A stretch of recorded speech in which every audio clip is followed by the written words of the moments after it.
안녕하세요. 파산관제 홍현필 변호사입니다. 이번 시간에는 개인 파산은 아니고 개인 회생에서 중요한 대법원 판결이 나와서 개인 파산에서도 아마 시사한 바가 커서 한번 판례를 법률신문에 있는 건데 자세하게 한번 공부를 해보겠습니다. 한번 같이 읽어볼게요. 개인회생 신청 사건을 수임한 법무사가 의뢰인이 채무를 일부 누락한 상태로 법원에서 개인회생 인가를 받았더라도 이를 이유로 곧바로 손해배상 책임이 인정된 것은 아니라는 대법원 판결이 나왔습니다. 업무상 실수는 인정되지만 의뢰인이 개인회생 인가 계획에 따라 채무를 변제하는 중이어서 법원으로부터 아직 면책 결정을 받지 않는 상태라면 누락한 채무로 인한 손해가 현실적, 확정적으로 발생한 것으로 볼 수 없다는 이유에서입니다. 의뢰인이 회생계획 인가에 따른 변제를 완료하고 법원으로부터 면책 결정을 받으면 비로소 손해가 확정된다는 취지죠. 왜냐하면 이런 경우에 이 채무자가 중간에 변제를 다 못해서 만약에 면책을 못 받았다. 그러면 법무사의 그 실수는 관계없죠. 어차피 본인이 못 갚아서 한 거니까. 그런 여러가지 점을 고려한 것 같아요. 대법원 민사 3부는 A씨가 법무사 B씨 등을 상대로 낸 손해배상 소송에서 B씨는 3,300여만원을 지급하라며 원고 일부 승소 판결한 원심을 최근 파기하고 수원지법원으로 파기했습니다. 사실관계를 한번 보겠습니다. A씨는 2013년 12월 2013년이 이제 서울도 그렇고 파산보다 회생이 개인회생이 이제 많아지는 그때입니다. 이게 개인회생으로 붐이 일어날 때예요.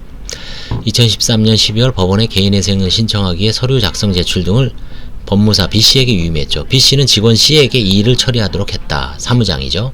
그런데 C씨는 A씨 개인회생 신청서를 작성하면서 채권자 목록에 A씨의 의뢰인이 D은행에 대한 채무를 3번 3만원, 4번 7,200만원, 5번 3만원으로 그 다음에 이 카드사에 대한 채무를 10번 11만원으로 기재했습니다. 서류를 접수한 법원은 2014년 1월 A씨에게 법무사에게 3번, 4번, 10번 채무는 소액이므로 변제 후 목록에서 삭제하라는 보정 권고를 했습니다. 이 4번이 7,200원으로 보였는지 72,000원으로 보였는지 7,200만원이거든요. 그런데 채권자 목록에 적힌 4번 채무는 고액이었고 5번이 소액이었기 때문에 4번과 5번은 잘못 표기된 거죠.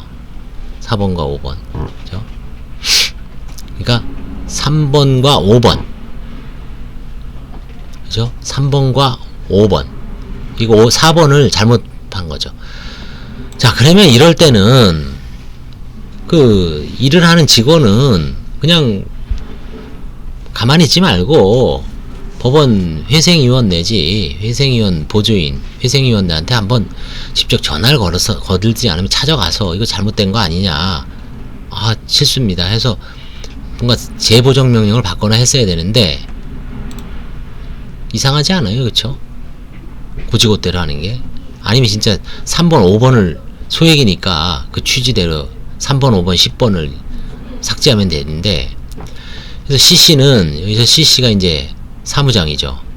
법원이 고정명령에 따라 A씨에게 필요한 서류를 요청했고 이를 바탕으로 소액 채무 3번, 5번, 10번을 삭제한 뒤 여기까지는 잘했죠. 똑똑한 직원이네요.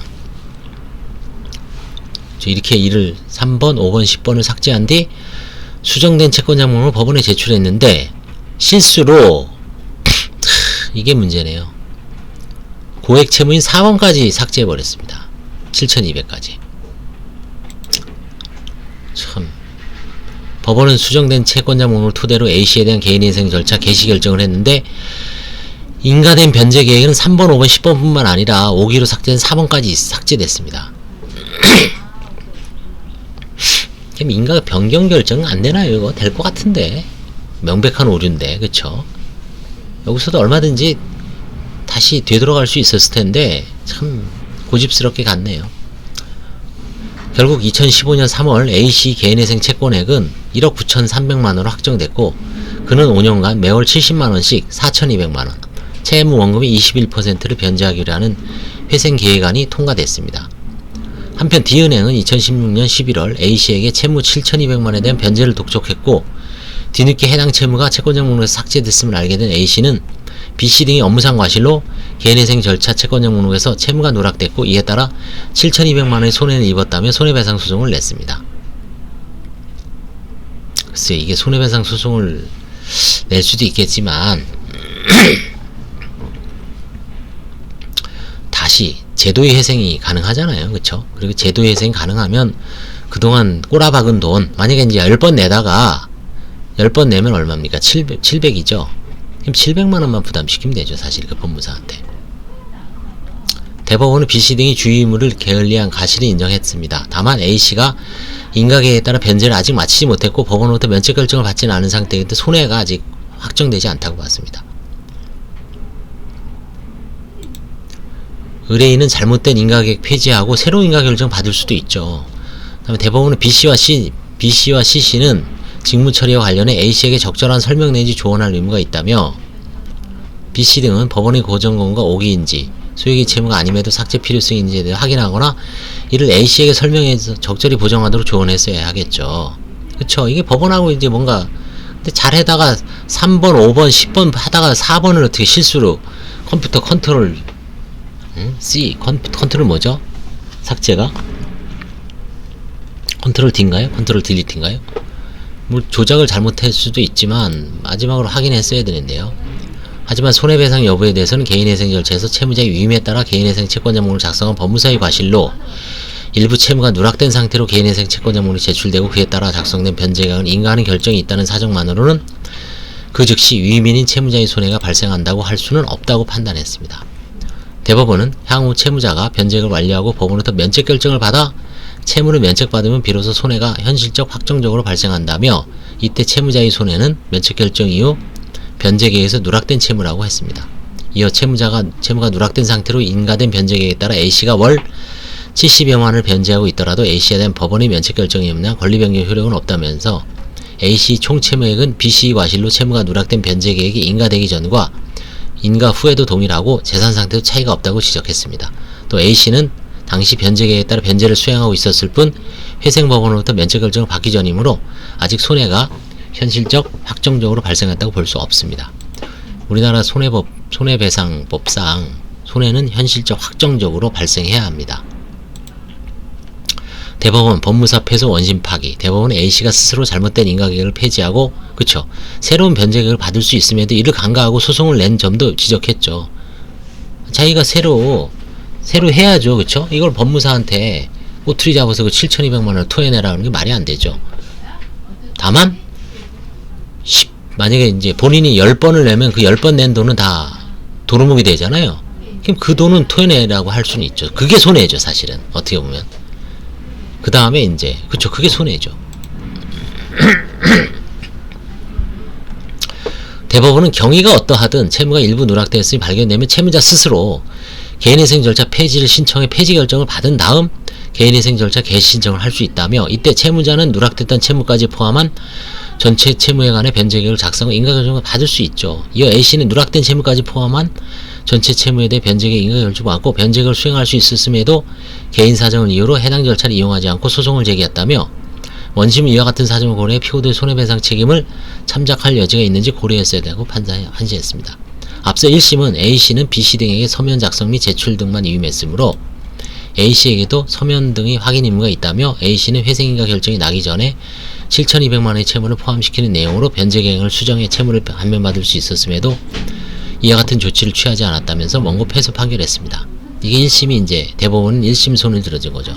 하지만 2심은 B씨 등은 주의의무를 위반해 과실로 A씨에게 손해를 가했다며 변제계획 인가결정이 확정된 이상 채무자는 그 계획에 따른 채무만 변제할 부담을 진다고 판단했습니다. 이어 A씨는 채무 7,200만원 중 변제하지 않고 탕감받을 수 있었던 5,600만원에 대한 손해를 봤다며 다만 A씨가 보정공고 사항을 제대로 살피지 않은 점 등을 감안해 B씨 등의 손해 범위를 60%로 제한해서 3,400만원을 지급하라고 이 법무사 아주 시겁했겠네요. 그쵸? 좀 전문 자격사가 사실 힘듭니다. 이 전문가이기 때문에 엄청난 선관주 의무가 있고요. 이게 뭐 쉽게 돈 버는 거 아니죠. 이게 타인의 생명, 재산을 다루는 거기 때문에 엄청난 직무상 진짜 뭐 끊임없이 공부해야 되고 노력해야 되고 주의를 기울여야 되고 직원을 관리해야 되고 그쵸? 진짜 책임이 엄청납니다. 이게 그 사람이 재산이 왔다 갔다 하잖아요. 인생이 그쵸? 상당히 중요한 저겁니다. 이게 저도 최근에 상담한 게 법무법인에다가 개인 파산하고 법인 파산을 맡겨서 3천만원을 주고 맡겨서 뭐 다 면책이 됐는데 누락된 겁니다.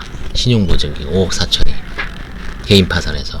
분명히 개인 파산에서 부채증명서에 보증채무, 자기가 대표이사니까 보통 신보는 연대보증 하잖아요. 근데 그거를 본인이 혼자 하면 법인 채무하고 개인 채무를 헷갈릴 수가 있기 때문에. 근데 이런 법무법인 그쵸? 더군다나 그 법무법인이면 개인 파산, 개인회생, 법인 파산까지 할 정도면 전문가들이 몰려있다고 봐야 되죠. 변호사도 그렇고 사무장도 그렇고 뭐 팀원도 그렇고. 근데 그걸 누락하고 개인 파산해서 연대보증 채무를 빼고서 1억만 다른 개인 채무만 면책을 딱 받고서 본인은 이제 당연히 면책받는 줄 알고 지금 몇 년 지났어요. 5년 지난 최근에 신보에서 떨렁 날아온 거예요. 근데 신보도 웃긴 게 뭐냐면 신보도 과연 그 사람이 법인 파산을 하는데 개인 파산하는 걸 몰랐다고 할 수 있을까요? 좀 이상하잖아요. 그쵸? 5년 만에 또 소송을 하는 거고. 신보는 제가 보기엔 채무자가 하여튼 이제 면책 효력 확인인서를 내면 이 사람은 저는 몰라서 고의로 누락한 게 아닙니다 라고 이제 면책 효력이 미칩니다 라고 이제 제기하면 신보는 이 사람 알면서 기재하지 않은 거다. 그럼 이 사람은 다시 재항변으로 신보는 내가 파산 면책한 거 알고 있었기 때문에 말이 안 된다. 그래서 이제 주장, 항변, 재항변, 뭐 재재항변 공방을 벌여서 판결을 받아야 될 것 같아요. 그것도 결국은 그 소송에서 법무법인한테 이제 소송고지까지 해야 됩니다. 나중에 혹시 패소하면 그 법무법인한테 5억 4천 손해배상 해야 돼요. 그 손해배상. 다만 그 손해라는 게 어떻게 보면 채무자가 지금 아무런 재산이 없기 때문에 여기서 봤지만 확정적 손해가 아니잖아요. 그쵸? 그러면 기각될 여지도 없진 않습니다. 다만 이제 면책을 못 받았죠. 위험성은 있는 거죠. 어떻게 보면 장래의 어떤 발생할 가능성이 있기 때문에 법무법인에서 5억 4천 지급하라고 하고 그 돈을 받아다가 그 손해배상 채권을 신부한테 양도해 갖고 소송하면 어떨지 모르겠습니다. 소송 신탁이죠, 그런 경우. 그래서 좀 뭔가 하여튼 싸워봐야 되는 문제가 있기 때문에 이 채권 누락이 파산에서는 심심치 않게 발생합니다. 근데 파산에서는 왜냐면 한번 누락되면은 이제 계속 수정할 기회를 주고, 다만 일단 면책 받고서 누락된 거는 다시 파산 면책이 안 되죠. 제도의 파산이 안 되죠. 근데 개인회생에서는 제도의 회생이 얼마든지 가능하거든요. 그래서 이거는 그런 측면을 개인 파산에서는 제도의 파산이 원칙적으로 안 되기 때문에 진짜 뭐 손해배상 소송으로 갈 수밖에 없지만, 개인회생에서는 제도의 회생도 가능하고 3도의 회생도 가능하고 4도의 회생도 가능하고 얼마든지 가능한데, 이 의뢰인은 이 사람은 좀 약간 좀 고집스럽게 한 측면이 있는 것 같습니다. 네. 하여튼 이런 판례가 나왔기 때문에 한번 소개하는데, 개인 파산에서도 주의해야 됩니다. 개인회생도 마찬가지고요. 감사합니다.